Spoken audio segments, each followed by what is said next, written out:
Hello and a very warm welcome to Sarat Chandra IAS Academy, where your dreams are our mission. This is Yatharth here. Today our topic of discussion will be what is the issue between Iran and Pakistan in view of India as well as the West. So we'll be discussing various different subtopics in this, whether they are the Baloch people, whether it is the mapping around the world of this region, whether it is the Indian interest in this region, whether it is the relation between Iran and the West, especially the US, and the triangle region, let's say, or relations it shares with Pakistan. Okay, let's begin with the mapping first. So this circular projection, which we often see on Google Earth, let's say, helps us to see how countries are actually arranged in the world. So let's begin with the India here. This is India. Now when we go to this northwest, we see the Pakistan here. And with Pakistan are attached with two countries. One is Afghanistan here and second is Iran. So Iran has some sort of border with Pakistan here like this. Alright, and it's a pretty big country, Iran, like this. And there's Afghanistan like this here. So Afghanistan is a landlocked country. There is no access to sea in Afghanistan. So if we want to go to Afghanistan, let's say here, we must pass through either Pakistan or Iran. So we'll be dealing with this also here. Two ports, very important ports. All right. Okay. Second thing is that this is the Gulf region. Okay. This is the Red Sea region. Here you can see Egypt also. This is the Suez Canal. This is the Persian Gulf. Okay. So this is Saudi Arabian Peninsula. The Oman and Yemen here, they have been very much into news. So you can read about this. The Strait of Hormuz here, the Gulf of Aden here. All right. So all this area has been very much into news. That is why it's become important for us to read about this. There's Iraq here, then Syria, Egypt, Israel, Lebanon here, Turkey, Greece. Turkey is now named Turkey. This is the Central Asia, this region here. So please take care of mapping. Always remember that which countries are located where. Okay, this is the flat sort of projection where you are able to see more things. Okay, so here we see lovely India. Then we move on to this northwestern region. There's Pakistan here. And as I told you, that there's a border between Pakistan and Iran. And there is also a triangular border here between the Afghanistan, Pakistan and Iran. Now in the south of the Pakistan, there is a Baloch region, the Balochistan or the Baloch area. Alright, so this Baloch region has been the Kashmir of Pakistan, it is usually said. Because this is an area of the issue.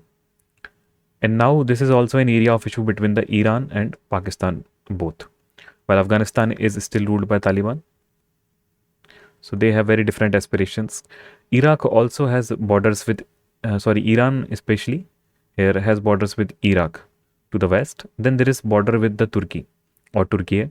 Then there is border with the Armenia and Azerbaijan also. Alright, there are border bodies here, let's say Mediterranean Sea, the Black Sea, the Caspian Sea. Then there is Turkmenistan here and Afghanistan. So these are all the countries with which Iran shares a border. Here's Kuwait. Alright, and this is the Persian Gulf. Here are the Bahrain, Qatar, UAE. We read about this very recently, Strait of Hormuz and Red Sea here. So you can see all these things in the mapping, and please remember which countries share border with which further countries. So a question came on Afghanistan very recently in the prelims. Okay, and there are crossings also. Recently, we also had news about the earthquakes in this region, the Afghanistan region. There was a big earthquake. So there is a plate here in this region. So what is that plate called? Alright, this is the region of high earthquakes in the Afghanistan region. Okay, so all these things are of importance and you must pay attention to them. Okay, now let's discuss what is the issue between the Iran and Pakistan. So the relationship between Iran and Pakistan has taken serious hits over the last weeks. Recently, Iranian missiles and drones struck two alleged bases of Jaish al-Adl, an anti-Iran Baloch militant group in Pakistan's Balochistan province. Alright, so basically what we know is that Pakistan has a province named Balochistan, and this Balochistan has an organization, Jaish al-Adl, and this organization is against the Iran. Now let's figure out why. So Pakistan reacted strongly to the blatant breach of its sovereignty, recalled its envoy to Tehran. Tehran is the capital of Iran. Said the Iranian ambassador may not return, and then carried out its own cross-border missile strikes on alleged terrorist sanctuaries in Iran. Both countries have claimed civilian casualties in attacks by the other side. Okay, so this is the context of the issue. Now let's see where is this Balochistan province. So when we see the Pakistan here, the Islamabad here, then there's Karachi, the Quetta. This province is the issue province. This province is known as the Balochistan because it is a land to certain people known as the Baloch people. And they are very different they do not share much ideology with either Pakistan and Iran. They also want some sovereignty. Okay, so this is Zahedan, this is Chabar, this is the Gwadar area. So there are ports here, the Chabar and the Gwadar port. Okay, what is the way to remember, let's say, whether we get confused about the Gwadar port, in which country there is Gwadar port, in which country there is Chabar port. Alright, so how we'll remember is that, let's say GDP of Pakistan is low. GDP of Pakistan is low. So Gwadar port is in Pakistan. We can just remember by GDP. Alright. Okay, so let's see what is the relationship between Pakistan and Iran since 1979. So before the 1979 Islamic Revolution in Iran, both countries were firmly allied to the United States and had 1955 joined the Baghdad Pact, which is also known as the CENTO, the Central Treaty Organization, a military alliance modeled on NATO. Alright, so there was an Iranian revolution. So what happened during the Iranian revolution, the Sunni government, or let's say there was a family sort of government, it was changed and there was a takeover of the government. We read about this. So Iran provided material and weapon support to Pakistan during the 1965 and 71 wars. So they were having some sort of allied relationship between the Iranian or Islamic revolution. So after the liberation of Bangladesh, the Shah of Iran famously said that he would not tolerate further disintegration of Pakistan. When Ayatollah Khamenei's ultra-conservative Shiite regime took power in Iran. So this is what happened in the Islamic Revolution of Iran. Alright, there was a Shia power took over, and the Ayatollah Khamenei, who is ultra-conservative, alright, they took over the power. Sunni majority Pakistan was undergoing its own Islamization under the military dictator General Zia-ul-Haq. And the two countries found themselves at the opposite ends of sectarian divide. So what happened? Iran became a Shia majority nation. So this is, let's say, Shia. Then there is somewhere Islam in between, and these are the Sunnis. Alright, so they are two parts of the Islam. So they are completely opposed to each other's ideology. Iran is a Shia nation and Pakistan is a Sunni majority nation. So this divide, let's say, became the core of the struggle between Iran and Pakistan. Now let us see the CENTO. So this you can see here is Pakistan. Alright, here you can see the Iran. Here you can see the Iraq. Here you can see the Turkey. And here you can see the UK. Alright, so the CENTO formed by the Middle Eastern Treaty Organization (METO) and also known as the Baghdad Pact was military alliance of the Cold War. It was formed on 24th February 1955 by Iran, Iraq, Pakistan, Turkey and the UK. The alliance was dissolved on 16th of March 1979. Now let's say what other changes happened except for this. So geopolitically two differences begin to emerge.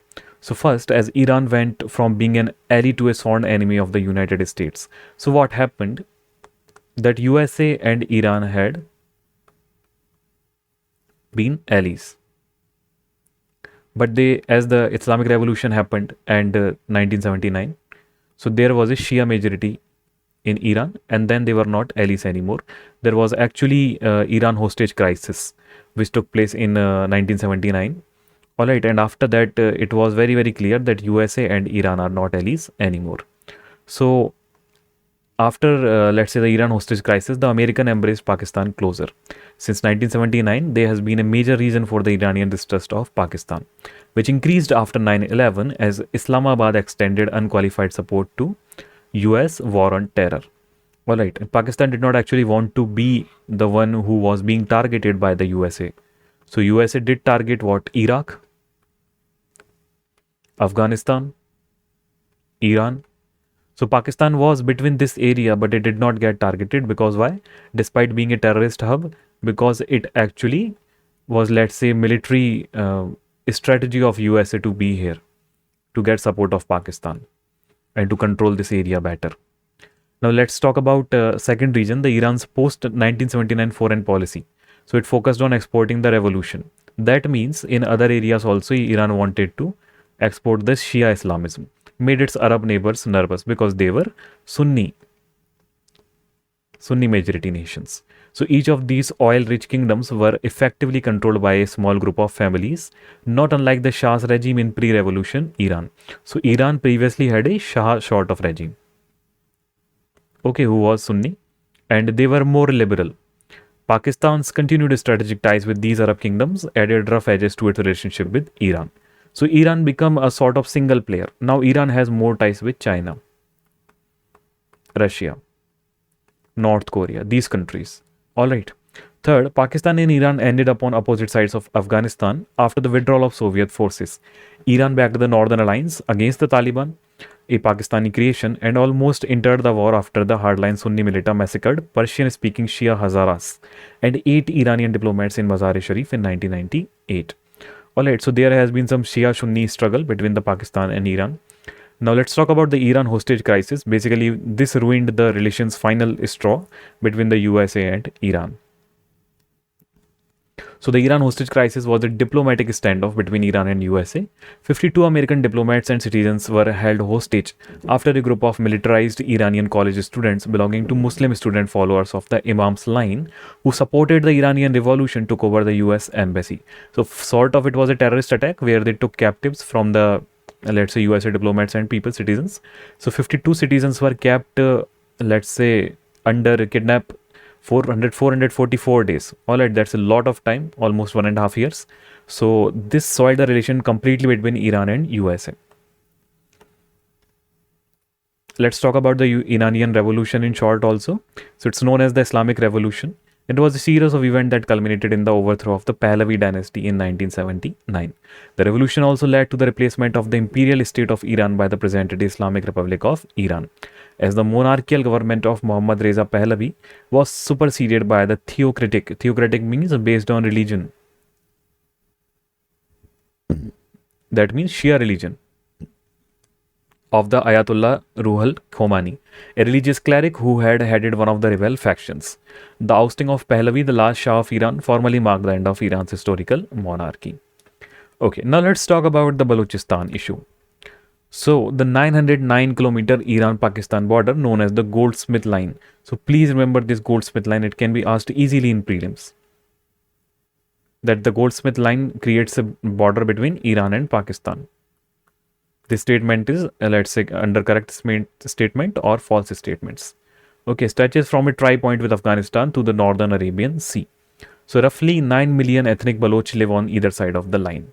So there are Balochis living in the Iran also, in the Pakistani province of Balochistan and the Iranian province of Sistan and Balochistan. Another 50 lakh people 5 lakh people live in the neighboring areas of Afghanistan in the north.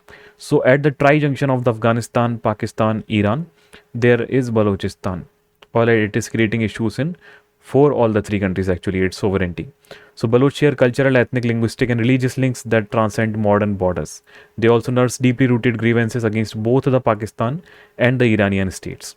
In Pakistan, the Baloch are an ethnic minority, physically and politically distant from the Punjabi-dominated regime. In Iran, in addition to being an ethnic minority, the majority Sunni Baloch are also a religious minority who have been persecuted by the state because it is Shia majority. So in the end, what we see, it is a Shia-Sunni divide. Alright, these are the Baloch people. Just a second. Okay, here you can see the Baloch people. And here you can see the Iran border, the Afghanistan border and the Pakistan border. So this, from this point to this point, it is the Goldsmith Line.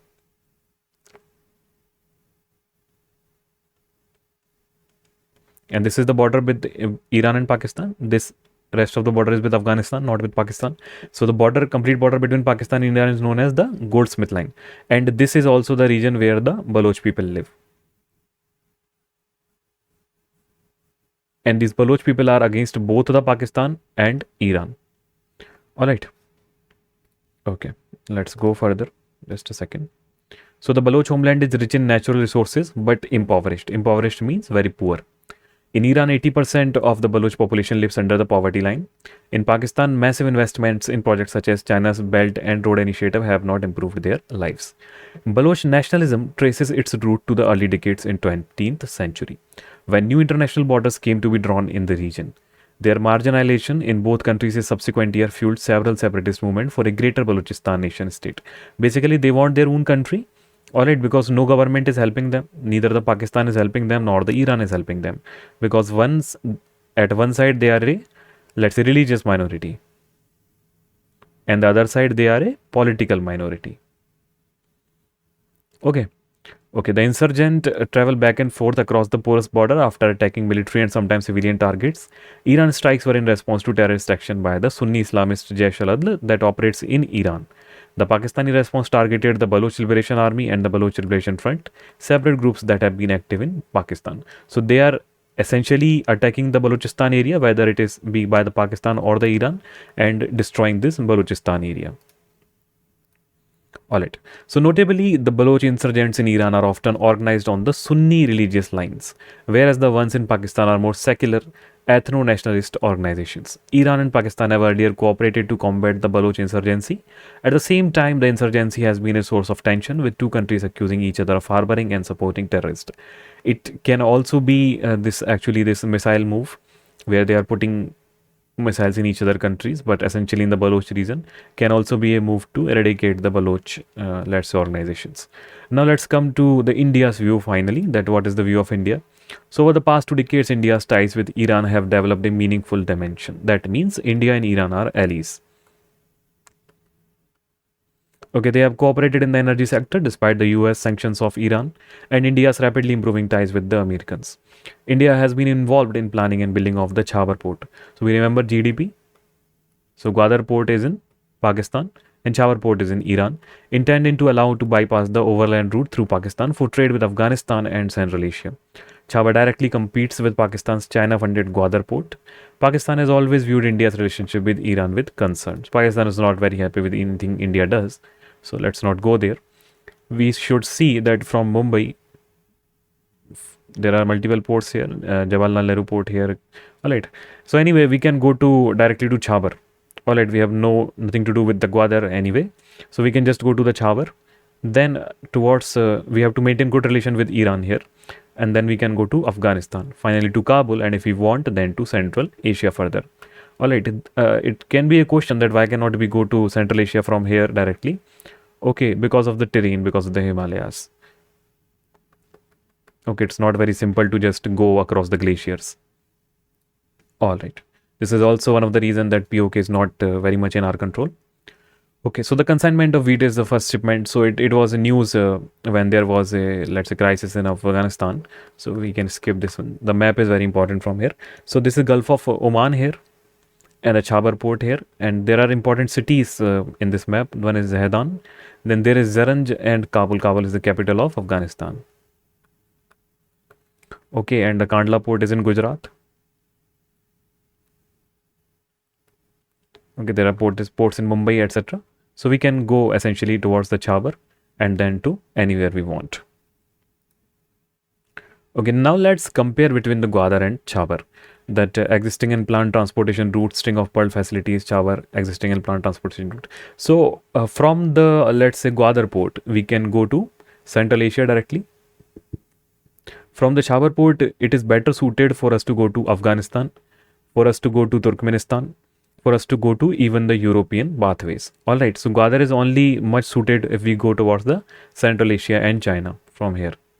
But Chhabra port is well suited if we want to go to Middle East or if we want to go to Europe also. There are multiple ports. You can see here whether it is in Sri Lanka, Colombo, whether it is in the Bangladesh, Burma. Alright, so this is a very good strategy of China to circumvent the India and circulate the India. The Ministry of External Affairs of India describes Iran's strike in Pakistan as a matter between those countries. Basically, India wants to say we have nothing to do with this, a very small matter, but also mentioned India's uncompromising position of zero tolerance towards terrorism. So terrorism, there's a various difference definitions of terrorism. What Iran does is also sometimes terrorism. What Pakistan does is also sometimes terrorism. And what Balochistan organizations are doing, that is also terrorism. So inside India understood actions that countries take in their self-defense is okay. At the end of the day, neither Pakistan nor Iran is likely to escalate this conflict further. Pakistan is bankrupt for all practical purposes. It worries about India and is dealing with an increasingly violent insurgency on its Afghan border. So Pakistan is having issues on the west, Afghanistan border, and issues in the south, issues in the east also from India, and it does not want to angry the Iran anymore. Alright, it cannot afford it. In many ways, Iran remains its least hostile neighbor. Iran too has more pressing matters to deal with. It has been backing the Houthi harassment of ships in the Red Sea, supporting the Palestinians in Gaza, and its proxy Hezbollah has been active against Israel across the border with Lebanon. So it's basically busy being a terrorist. So we have nothing to do with this. And India remains still an ally to the Iran because of the oil dependence and other things. Alright, so this solves the matter. This is Yatharth here. I hope you understand a lot. So I'll see you in the next lecture. Have a good day. Keep studying.